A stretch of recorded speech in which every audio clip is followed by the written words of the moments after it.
नमस्कार, स्वागत है आपका न्यूज़ 18 पर। मैं हूं आपके साथ अनामिका सिंह, यानी आपकी ऑटो वाली रिपोर्टर। इस वक्त मैं टुंडला में मौजूद हूं। इसकी भी वजह जान लीजिए। उत्तर प्रदेश में होने वाले 7 सीटों पर उपचुनाव को लेकर लगभग सभी पार्टियों ने अपनी अपनी कमर कस ली है। बीजेपी सरकार के सामने ये चुनौती है कि वो अपने काम के दम पर जनता के बीच में जाकर अपना दबदबा दिखाए, तो वहीं दूसरी तरफ विपक्ष में बैठी समाजवादी पार्टी के सामने चुनौती है सरकार के दावों की पोल खोलते हुए अपनी सियासी जमीन को ज़्यादा मजबूत करने की। लेकिन इस बीच टुंडला की जनता क्या सोचती है, अब इस सीट के बारे में जो समीकरण है वो भी समझ लीजिए आप। एसपी सिंह बघेल पहले यहाँ से विधायक बने, सरकार में मंत्री रहे, लेकिन इसके बाद लोकसभा चुनाव में उन्हें लोकसभा का टिकट मिला और वो सांसद हो गए। उसके बाद ये सीट खाली हो गई। उनकी बेटी सलोनी सिंह बघेल उसी सीट से अपना दम भरने वाली है, तो वहीं समाजवादी पार्टी की ओर से अभी प्रत्याशी का नाम तय नहीं हुआ है। लेकिन इस बीच टुंडला की जनता क्या सोचती है, टुंडला के जहन में क्या है, क्या विकास के नाम पर वोट डाले जाएंगे या परिवारवाद की जो गूंज होगी वो आगे भी दिखाई देगी, इन सभी बातों पर हम राय लेंगे जनता की अपनी ऑटो की सवारी के जरिए। आइए मेरे साथ।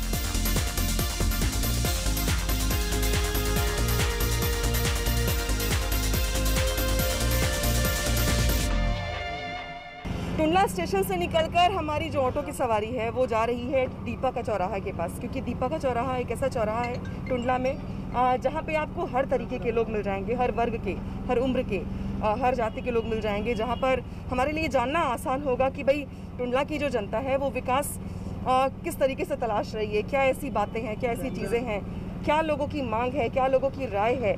क्योंकि ये उपचुनाव महत्वपूर्ण इसलिए भी है क्योंकि इसके बाद चुनावी मौसम जो होगा वो शुरू हो जाएगा और उपचुनाव में मिली जीत और हार बहुत हद तक तय करेगी कार्यकर्ताओं का मनोबल भी अलग अलग पार्टियों के लिए। तो ये उपचुनाव न सिर्फ उपचुनाव है, 7 सीटें हैं, बल्कि इसको आप इस तरीके से देखिए कि इसके बाद जो पार्टियों के कार्यकर्ता हैं उनके लिए ये तय करना आसान हो जाएगा कि आगे उन्हें किस तरीके की लड़ाई लड़नी है पंचायत चुनाव में या विधानसभा चुनाव में। और इसलिए अगर उपचुनाव के सीटों की बात हम करें तो टुंडला सीट ऐसी सीट है जो फिरोजाबाद, बगल में एटा और भी बहुत सारे जो ज़िले हैं आसपास के, उसको प्रभावित करेगी आने वाले दिनों में भी यहाँ की जीत और हार। और इस लिहाज से यहाँ पे लोगों का मन क्या है, लोगों की राय क्या है, ये जानना बेहद ज़रूरी है। तो अभी वक्त लगेगा, मुझे लगता है 10 से 15 मिनट, पहुँच के फिर बताती हूँ मैं आपको लोग क्या सोचते हैं और लोगों से बात करके दिखाती हूँ मैं आपको कि यहाँ की जनता क्या ढूंढ रही है पॉलिटिकल पार्टी। चौराहा पे मैं पहुँच गई हूँ। यहाँ पर वैसे तो आज जो दिन है उस हिसाब से अगर बात की जाए तो यहाँ बहुत भीड़ रहती है, लेकिन अभी वक्त थोड़ा सा और गर्म होने वाला है, कम से कम लोगों के मेल मुलाकातों और चाय पे चर्चा का। लेकिन फिर भी कुछ लोग हमें मिल जाएंगे यहाँ पे बातचीत करने के लिए। अरे भाई साहब नमस्ते। ये उपचुनाव जो टुंडला सीट पर होने जा रहा है, 3 नवंबर को वोटिंग होने वाली है, आप लोगों के जहन में अभी क्या चल रहा है वोटिंग को लेकर? वोटिंग को लेकर ये जहन चल रहा है, सब पार्टी अपना अपना कोशिश कर रही हैं कि हमारा प्रत्याशी यहाँ से निकलना चाहिए। भाई जो भाजपा जुड़े हैं वो भाजपा को जा रहे हैं, जो लोग कांग्रेस वो कांग्रेस। टुंडला क्या चाहता है? भाजपा ही कांग्रेसी सपाई छोड़िए। भाई वो तो चाहता है शांतिपूर्ण यहाँ से अपना चुनाव हो जाए, बस यही चाहती है जनता यहाँ की। तो काम वाम को लेकर के क्या नाराज़गी लोगों में है या तारीफ है या खुशी है क्या? काम के लिए तो ये होता है कि कुछ अपोजिशन वाले भी अपना वो करते हैं, कुछ वो पार्टी सत्ता में वो चाहते हैं कि भाई काम हो रहा है और होता रहता है, नहीं होता मना कर देते हैं वो लोग। नहीं, काम हुआ है क्या? हाँ काम तो हो रहा है, काम हो रहा है जी। हाँ जी भाई साहब, ये उपचुनाव को लेके भाई बीजेपी और समाजवादी पार्टी आमने सामने, प्रसपा के भी कैंडिडेट आ रहे हैं, आपकी क्या राय है? क्या किसका मजबूत दावेदारी है यहाँ पे? मजबूत के लिए तो मैडम 1 साल रह गई है मात्र, 22 में वैसे ही इलेक्शन है, तो 1 साल के लिए ज़्यादा प्रत्याशी भी कोशिश नहीं कर रहे हैं और ज़्यादा जनता का भी रुझान नहीं है। तो जैसे इलेक्शन चल रहा है, चाहते हैं हम लोग लोकली प्रत्याशी हो तो ही ठीक है। लोकल प्रत्याशी कौन हो? किस पार्टी का? लोकल प्रत्याशी किसी भी पार्टी का हो, लेकिन लोकल हो। तो यानी कि 1 साल का जो समय है ये लोगों को लग रहा है कि भाई 22 में तो होने वाला है फुल एंड फाइनल इलेक्शन, दोबारा से वैसे ही होगा, तो इसको लेके ज़्यादा उत्साह पब्लिक को है नहीं है, तो बहुत ज़्यादा उत्साह हो। जो 5 साल का इलेक्शन होता है वो एक अलग बात है, और 1 साल के इलेक्शन में उतना ज़्यादा महत्व नहीं है। अब भाई साहब ये उपचुनाव को लेकर के अब क्या राय है आप लोगों की? किसकी दावेदारी ज़्यादा मजबूत दिखाई दे रही है आपको? काम किसने ज़्यादा किया है यहाँ पे? सब किसी ने काम नहीं किया। किसी ने काम नहीं किया? सब बस हाँ इतना करते हैं पर सब भूल जाते हैं। किस तरीके से जब चुनाव आते हैं तो वो हाथ जोड़ के जनता के सामने जाते हैं और चुनाव होने के बाद वो जनता को भूल जाते हैं, और यही नाराज़गी है जो दिल में दबी होती है। जब चुनाव आते हैं तो असली जवाब देने का वक्त भी आ जाता है। उपचुनाव को लेकर के क्या चल रहा है आप लोग के दिल दिमाग में? समाजवादी पार्टी, बीजेपी, प्रसपा मैदान में है। हमारा कहना ये है कि जो भी प्रत्याशी आए वो थोड़ा शहर के प्रति कुछ काम भी करे और थोड़ा सा ये बाज़ार में थोड़ा सा कभी बंद कभी खुला, ये नहीं होना चाहिए। भाई मजदूर आदमी कहाँ जाए? जब मजदूरी नहीं मिलेगी तो कैसे उसका घर का गुजारा चलेगा? और सरकार कोई भी आए, शांति और व्यवस्था ये बनाना ज़रूरी है। जात पात का भेदभाव नहीं होना चाहिए। बात ये है कि सब मालिक के बंदे हैं और सबों के साथ में कोई भी सरकार आए मतलब सही व्यवहार करना चाहिए। जात पात से कोई व्यवहार नहीं करना चाहिए। आप लोगों की क्या राय है और आप लोगों की क्या मांग है टुंडला को लेकर? हमारी तो ये मांग है कि यहाँ पर कोई गर्ल्स डिग्री कॉलेज नहीं है, गवर्नमेंट गर्ल्स डिग्री कॉलेज। यहाँ की बच्चियों को बाहर पढ़ने के लिए जाना पड़ता है। दूसरी चीज़ ये जो हमारा डिस्ट्रिक्ट फिरोजाबाद है ना, ये डार्क लैंड है, डार्क जोन है ये। यहाँ जो पानी है ना दिन पर दिन नीचे चला जा रहा है, लेकिन सरकार का कोई भी गंभीर प्रयास नहीं है जिससे कि ये पानी के नीचे जाते हुए उसको स्तर को रोका जाए।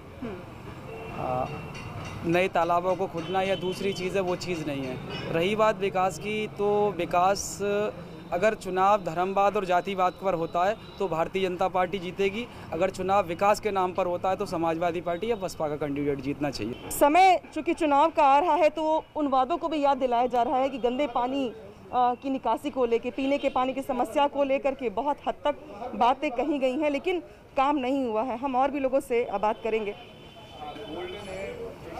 अरे भाई साहब, बाल काट रहे हैं आप। ये उपचुनाव को लेकर के जो तैयारी है, जो माहौल है आपकी तरफ, क्या लगता है देखने में कि दावेदारी किसकी ज़्यादा मजबूत है? किसने यहाँ पे काम किया है? बाल काटते रहिए, वो बना आपको लगेगा कि मैं अभी काम का डिस्टर्ब काटते रहिए। नहीं, यहाँ पर तो काम सही चल रहा है, मतलब सबों ने सही किया है, लेकिन बट पता नहीं है कौन जीतेगा। सभी दावेदार अच्छे हैं। अभी समाजवादी पार्टी के लोग क्या बोल रहे हैं काम करने को लेकर? समाजवादी पार्टी के लोग भी काम करने को सही बोल रहे हैं। विकास हुआ है क्या यहाँ पे टुंडला में? हाँ, विकास तो हुआ है। ये सब डेवलप है। टुंडला अपने आप में अच्छा है और वैसे ज़रूरत ही नहीं है इतनी ज़्यादा विकास की। सही चल रहा है। पीने के पानी की समस्या को लेकर बहुत शिकायत कर रहे थे कि पानी का लेवल नीचे जा रहा है। हाँ, पानी का लेवल तो काफ़ी नीचे पहुँच चुका है यहाँ पे। अच्छा, आप बताइए, अभी यहाँ पे उपचुनाव का माहौल है, सारे नेता भी घूम घूम के यहाँ पर आएंगे। कौन सी मांग ऐसी आपकी है जो चाहते हैं आपकी नेताओं के पास पहुँचे? मैडम, यहाँ तो टुंडले में पहली बार तो कारोबार बिल्कुल नहीं है, बेरोजगार बहुत हैं लोग बाग, इसलिए ना पानी तो बहुत ही नीचे है यहाँ पर। पानी तो बहुत ज़्यादा परेशानी है, कोई नेता लोग कुछ करता ही नहीं है यहाँ पर। इस चीज़ की मांग ज़्यादा मैडम। तो बेरोजगारी भी यहाँ पे महत्वपूर्ण समस्या है। इसके अलावा जो एक सज्जन मुझसे बात कर रहे थे, वो महिला डिग्री कॉलेज की बात कर रहे थे कि यहाँ की बेटियों को पढ़ने के लिए अलग ज़िले का रुख करना पड़ता है, इसलिए ज़रूरी है कि यहाँ पे डिग्री कॉलेज। भाई साहब, उपचुनाव को लेके जो माहौल चल रहा है आप भी देख रहे होंगे, नामांकन हो रहे हैं, नेता अपने अपने दावे कर रहे हैं। टुंडला क्या सोचता है, आप क्या सोचते हैं? टुंडला में पहली बात तो रोजगार नहीं है। मैं भी बाहर जाकर रोजगार कर रहा हूँ अपने गाजियाबाद में। कहाँ नौकरी करते हैं? गाजियाबाद। क्या करते हैं आप? इलेक्ट्रिशियन का काम। अच्छा, यहाँ पे तो रोजगार नहीं है, बिल्कुल नहीं। यहाँ पे तो अपने परिवार लोगों को यहाँ छोड़ कर अकेले वहाँ पर काम करना पड़ता है। यहाँ कोई रोजगार नहीं है। फिरोजाबाद में जाते हैं तो ज़्यादा से ज़्यादा 6,000 इससे 7,000 से कोई परिवार नहीं चलता है। आगरा में 10,000 मिलेंगे, आने का खर्चा वही 6-7 हज़ार बचते हैं, इसमें कोई परिवार नहीं चलता है। पहली बात, आगरा या फिरोजाबाद में कोई रोजगार की व्यवस्था हो जिससे कि टुंडला के लोगों को रोजगार मिल सके और थोड़ा समाधान हो सके। तो रोजगार की यहाँ पे जो व्यवस्था होनी चाहिए वो नहीं है, और इसीलिए शायद यहाँ के लोगों को फिरोजाबाद, गाज़ियाबाद, दिल्ली तक का रुख करना पड़ता है। अपना परिवार यहाँ पे छोड़ के जाते हैं लोग। चाय की दुकान पर बहुत सारे लोग यहाँ पे इकट्ठे हो रहे हैं। चाय बना रहे भैया? हाँ मैडम, चाय पीजिए आप। हाँ बिल्कुल, थैंक यू। ये मैं कह रही थी कि ये उपचुनाव को लेके जो माहौल चल रहा है, कौन सी पार्टी यहाँ पे लगता है कि ज़्यादा जिसने काम किया है उसको वोट मिलना चाहिए? काम तो सब पार्टियाँ करा रही हैं, गवर्नमेंट का पैसा चाहे जैसे लगा दो। वैसे यहाँ पे इनका एक चाय मेरी ओर से आप लीजिए, पीजिए। अब बताइए मैडम, अभी भी चाय बेचिए, बाद में भी चाय बेचिए, कोई भी पार्टी आ जाए। चलिए, अपनी खुद की बनाई भी चाय पीते भी रहना चाहिए, स्वाद का पता चलता है। आपने जो चाय बनवाई है शाम तक मिलेगी नहीं टुंडले में, बिल्कुल, कम से कम। अच्छा, चलिए, बहुत शुक्रिया। अभी यहाँ पे जो कैंडिडेट है बीजेपी के, समाजवादी पार्टी के, उनको लेके क्या राय है आपकी? किसने यहाँ पे काम किया है, किसने यहाँ पे विकास किया है? बीजेपी ने तो अभी कोई काम ही नहीं करा है। अच्छा, हाँ, बीजेपी ने कोई काम नहीं करा। हाँ, समाजवादी पार्टी का वो चल रहा है माहौल। अब आगे देखो, ईश्वर करेगा वो होगा। वाटर कूलर सारे गायब हो गए, लगे हुए हैं, कुछ जगह चल रहे हैं, बाकी बंद पड़े हुए हैं आधे से। बंद पड़े हुए हैं। शिकायत नहीं की आप लोगों ने? शिकायत क्या देखिए, नहीं करना तो नहीं करना, नहीं करना तो नहीं। विकास के नाम पर मैम वोट डाला जाए तो सभी नेता सुधर जाएं। जब हम जाति के नाम पर, धर्म के नाम पर वोट डालते हैं, इसलिए ये नेता आवारा हो जाते हैं। अच्छा, मेरी चाय यहाँ पे, मैं चाय पी रही हूँ। अच्छा, यहाँ पे जाति के नाम पे वोट डाले जाते हैं या फिर आप डालेंगे या फिर विकास के नाम पे वोट डालेंगे? विकास के नाम पे वोट पड़ेगा। विकास के नाम पे वोट पड़ेगा। विकास के नाम पे। अच्छा, आप? वो एक ही बात है, बच्चा है, मैं हूँ साथ में, एक ही बात है, कोई दिक्कत नहीं। विकास के नाम पे ही वोट है। चलिए और भी लोगों से बात करेंगे हम जो यहाँ पे आए हुए हैं। ये यहाँ पे विकास के नाम पर वोट डाले जाएंगे या फिर जाति के नाम पे? क्योंकि ये लोग कह रहे हैं कि अगर जाति के नाम पे डालना हुआ तो एक पार्टी अलग कर दी, विकास के नाम पे डालना हो तो एक पार्टी अलग कर दी। तो ये तो पूरे देश में हो रहा है, कब से हो रहा है। जाति के नाम पे क्या कहते हैं राजनीति हो रही है, जाति के नाम पे क्या कहते हैं देश का बंटवारा हुआ है। बिना जाति के हमारे देश में काम चल नहीं सकता है, जाति तो चलती रहेगी। टुंडला की जनता क्या देख के वोट डालेगी उपचुनाव में, क्या सोच के वोट डालेगी, कौन से वो मुद्दे होंगे जो ज्यादा प्रभावी होंगे? टुंडला की जनता क्या करेगी? 3 साल से तो विधायक ही नहीं है, विधायक बनाता वो तो MP बन गया। वो तो यहाँ की तो जनता क्या पूरा देश ही अपना राम भरोसे चल रहा है। राम भरोसे चल रहा है, और क्या, और क्या। चलिए राम भरोसे। हाँ, एक सज्जन और भी मिल गए। ये उपचुनाव में ये कह रहे हैं कि सब कुछ राम भरोसे चल रहा है। उपचुनाव में कौन सी पार्टी लगता है आपको कि जिसने काम किया उसको वोट मिलना चाहिए आपके हिसाब से? देखिए ऐसा है, जो 3 साल से जो विधायक यहाँ से रहे वो तो छोड़ के चले गए, ठीक है ना। टुंडला में तो कोई विधायक ही नहीं है, काम कुछ दिखता नहीं है, काम कुछ दिखता नहीं है यहाँ पे। तो अभी तो मौका आ गया है ना विधायक चुनने का, वोट डालने का। किसको वोट डालेंगे आप, किस मुद्दे पर वोट डालेंगे? जो वोट तो दिखा अपना अधिकार है। हाँ, बिल्कुल। किसी को मुद्दे पूछ रही हूँ। मुद्दे भी होते हैं, ऐसी बात नहीं है, लेकिन यहाँ तो जो है कुछ काम दिखाई नहीं दे रहा है। कोई काम नहीं दिखाई। बताइए आप बलात्कार कहाँ रुक रहे हैं और क्राइम कहाँ रुक रहा है? बताइए, रुक रहा कहीं? ये सब कुछ नहीं है, बेकार बात है। तो रोजगार को लेके कुछ नौजवान से शिकायत, जो बैठे तो बेरोजगार हैं सारे। मुगालते में न रहे कि कोई ना कोई तो जीतेगा, ऐसा बिल्कुल नहीं है। नोटा का जो विकल्प है उसको लेके तैयार बैठी है जनता कि जब यहाँ से कोई नहीं चुना जाएगा तब शायद नेताओं को ये समझ में आएगा कि भाई विकास तो करना पड़ेगा, काम तो करना पड़ेगा, बगैर काम के बात नहीं बनने वाली है। आज देखिए कितने सालों से देश को आज़ाद हुए हो गए, आज तक एक इंटर कॉलेज है केवल लड़कियों का। ग्रेजुएशन के लिए हमारे भी बच्चे सब बाहर बेटियां पढ़ती हैं। अच्छा, आपकी बेटियां बाहर पढ़ती हैं? जी, मेरी भी बेटी दोनों, एक नोएडा में पढ़ती है, एक आगरा में पढ़ती है। यहाँ से के लिए गाजियाबाद जाता है कोई, पढ़ाई के लिए पढ़ाई। हाँ जी, यस। आगरा में, टुंडला में तो कोई रोजगार है नहीं है, जो जाते हैं फिरोजाबाद फैक्ट्री में काम करने जाती है, आगरा में जाते हैं। यहाँ तो कोई रोजगार की व्यवस्था है नहीं है। ज़्यादातर रोजगार बड़ा मुद्दा होगा उपचुनाव में। जी हाँ, जी हाँ, जो कह रहे हैं ठीक कह रहे हैं। और उन्होंने भी कहा कि जो टुंडला जंक्शन की वजह से सारे जो जनता है वो उसी पर निर्भर है, बाकी तो यहाँ सब बेकार।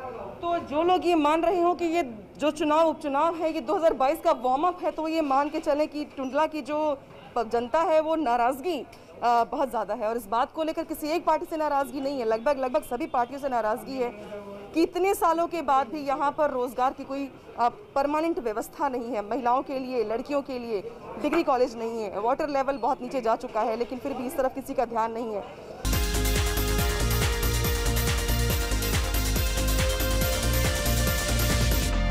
इस वक्त हम पहुंच गए हैं टुंडला के मेन मार्केट में, जहां पे काफ़ी भीड़ भाड़ मुझे दिखाई दे रही है। सब्जी मंडी भी है बगल में, जो वीकली मार्केट लगती है वो भी यहाँ पे लगती है। इसीलिए सबसे ज़्यादा जो मध्यम वर्गीय परिवार है जिसका आना जाना सबसे ज़्यादा यहाँ पर होता है, रोज़मर्रा की ज़रूरतें, महंगाई, रोज़गार, बिजली, पानी, सबसे ज़्यादा अगर कोई प्रभावित होता है तो वो यही वर्ग है। और इसीलिए जानना बेहद ज़रूरी है कि उपचुनाव को लेकर इनकी क्या राय है। उपचुनाव होने वाले हैं भैया आपके शहर में, यहाँ पे टुंडला में अभी क्या माहौल चल रहा है? बढ़िया माहौल चल रहा है यहाँ पे तो। बढ़िया माहौल है? किसका बढ़िया माहौल है? मायावती का ज़्यादा चल रहा है। किसका? मायावती का। काम के नाम पे वोट देंगे या जाति के नाम पे वोट देंगे? अभी तो मालूम पड़ेगी समय पे किसको देंगे। काम हुआ है यहाँ पे? हैं? काम हुआ है यहाँ पे विकास का? हो रहा है। अरे भाई, टुंडला में विकास काम हो रहा है क्या विकास का? देखिए, जितना काम हो चुका है वो रुका हुआ है। जितना हो चुका है वो हो चुका है, लेकिन नया काम कोई नहीं हुआ है। जब यहाँ पर अगर रोजगार नहीं होगा तो जिसको जहाँ पे जिस तरीके से सरवाइव करने के लिए मौका मिलेगा वो करेगा। अब अरे भाई साहब, आप तो मुझे बड़े खुश लग रहे हैं। यहाँ पे मैंने तमाम लोगों को पीने के पानी की समस्या, तमाम चीज़ों से जूझते हुए देखा है, लेकिन आप खुश हैं। मैं डिस्टर्ब इनको नहीं करूँगी, नोट गिन रहे हैं अभी, लेकिन आपसे ज़रूर पूछूंगी मैं, उपचुनाव को लेके जो माहौल चल रहा है यहाँ पर, उसको लेके क्या कहेंगे आप? कौन सी पार्टी लग रहा है कि जिसने काम किया हो ठीक तरीके से? कौन सी? बीजेपी। बीजेपी ने किया है, लग रहा है, कुछ पता नहीं है, पर अभी कौन सी काम करे पार्टी। अच्छा, काम के नाम पे वोट देंगे, जाति के नाम पे वोट देंगे? काम के नाम पे वोट देंगे, जाति के नाम पे वोट देंगे? काम के नाम पे। यहाँ के लोग पीने के पानी की समस्या बहुत ज़्यादा उठा रहे हैं और नौजवानों के रोजगार की बात कर रहे हैं। आपको क्या लगता है कौन सी समस्या यहाँ पे ज़्यादा महत्वपूर्ण है? सब सामान्यों को सूख दो जी, अब पैप बढ़े, दूध पैप बढ़े, बहुत परेशानी है, पानी सूख गए सब।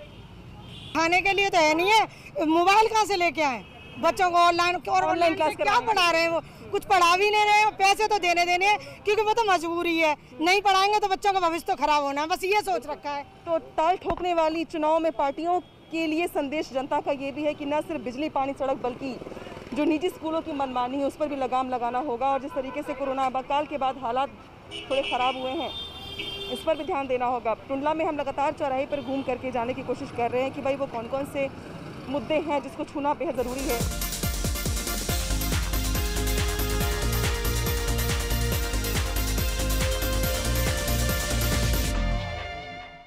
इस वक्त मैं पहुंच गई हूं टुंडला तहसील के पास, जहां पे शहर के अलग अलग लोगों की राय हम जानने की कोशिश कर रहे हैं। तो ये एरिया भी बहुत महत्वपूर्ण हो जाता है। वैसे यहाँ मुझे लोग ढूंढने की ज़रूरत पड़ेगी नहीं, क्योंकि यहाँ पे ऑलरेडी काफ़ी नेता, पॉलिटिकल पार्टीज़ के से जुड़े हुए लोग हैं मौजूद यहाँ पे, जिनसे बात करेंगे। उपचुनाव की सरगर्मी दिखाई दे रही है यहाँ पे?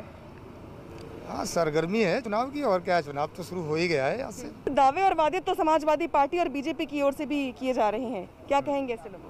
देखिए, दावे और वादे तो राजनीतिक लोग हमेशा करते आए, आगे भी करते रहेंगे, लेकिन ये दावे और ये वादे आम जनता में किसके साथ उसका असर पड़ेगा, ये चुनाव तय करेगा।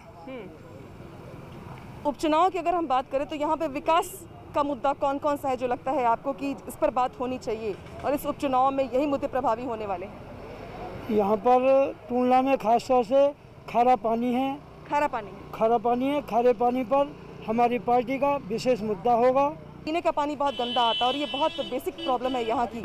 अब उपचुनाव की जो तैयारियां देख रहे होंगे, आपके नामांकन फॉर्म भी मिलने शुरू हो गए हैं। टुंडला क्या चाहता है? टुंडला किस तरीके से विकास को आगे बढ़ाना चाहता है? टुंडला में जो भी मूलभूत व्यवस्था है, पानी, बिजली, सड़क, इनकी व्यवस्था जो भी है निश्चित रूप से बनी नहीं रहती है। और प्रत्याशी से ये और फिलहाल बीजेपी कानून व्यवस्था को लेकर कटघरे में है। हाँ। तो यहाँ पे मुकाबला सपा के पक्ष में मेरी नज़र से जाता हुआ दिख रहा है।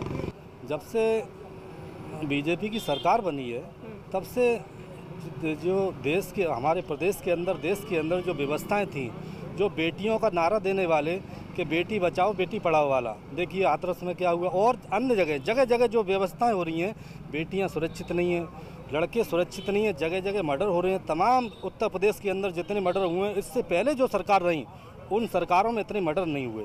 टुंडला में ऐसी कौन सी मांग है आपकी विकास को लेके जो चाहते हैं आप कि ये वो मुद्दा बने उपचुनाव का? मैं ये कहना चाहता हूँ, हमारे देहाती गांव में कुछ भी नहीं हो पा रहा, ना कोई रोड, ना कोई कीच ढांचा, दिक्कत आती है सारी सब चीज़ के लिए। उससे ज़्यादा सब चीज़ों को, गरीब लोगों को सबसे ज़्यादा पीड़ा जाता है। ऑटो में यात्रा करते करते हम टुंडला आए हुए थे, जहाँ पे उपचुनाव होने वाले हैं। यहाँ पे हमने लोगों से बातचीत की है। सबसे ज़्यादा महत्वपूर्ण जो मुद्दे होंगे इस बार के, वो होंगे कम से कम टुंडला सीट को लेके जो लोगों की समस्याएं हैं, वो हैं पीने के पानी की समस्या। वाटर लेवल बहुत नीचे जा चुका है, लोगों को पीने के लिए साफ़ पानी मिल नहीं पा रहा है। इसके अलावा बेटियों को आगे पढ़ाई करने के लिए डिग्री कॉलेज नहीं है यहाँ पर। तो ये वो कुछ ऐसे मुद्दे हैं जो बिजली, पानी, सड़क के साथ साथ रोज़गार, जिसका मैंने जिक्र पहले भी किया आपको कि जो नौजवान हैं उनको यहाँ से दिल्ली, नोएडा, गाज़ियाबाद, फिरोज़ाबाद का रुख करना पड़ता है। तो ये वो मुद्दे हैं जो प्रभावी होने वाले हैं उपचुनाव में। और पॉलिटिकल पार्टियों को भी ये सोचना पड़ेगा कि बड़े बड़े दावे और वादे करने से पहले वो इन मुद्दों का जिक्र करें और विचार विमर्श करने के बाद भी दावे करें और बड़े बड़े ऐलान करें कम से कम। ऑटो वाली रिपोर्टर ने आज टुंडला का जायज़ा लिया है और हमारा अगला कारवा जो होगा वो उपचुनाव सीट का अगला ज़िला होगा। फिलहाल आप देखते रहिए न्यूज़ 18।